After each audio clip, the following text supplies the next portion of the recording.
Alustamegi sellest, et kus siis tuli niisugune kohe idee, et peale eelmist filmi teha niisugune uus film, mis keskenduks noortele ja elule Tallinnas. No kuna mu eelmine film toimus kuskil paralleeluniversumis, siis kuidagi tekkis kohe soov ikkagi iseendale vastanduda ja teha järgmisena film, mis toimub siin ja praegu ja mis on kuidagi ikkagi väga selles ajas, kus see toimub, mis ei ürita olla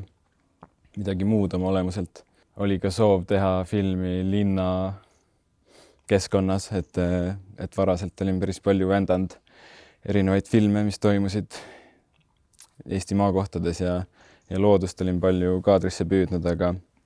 siis hakkas paeluma just see linnaruum ja kuidas seda jäädvustada. Siin on väga niisugused olulised Tallinna kohad, et mille järgi see valik sai tehtud, et on need mingid kohad, kus ise käite hängimas või kuidas see välja näeb?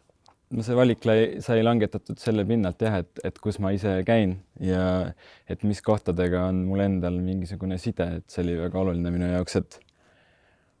et mul oleks isiklik side nende kohtadega, et need ei oleks lihtsalt mingid suvalised kohad, mis näevad lahedad välja kaadris, et pigem lähtusin ikkagi alati enda isiklikust kogemusest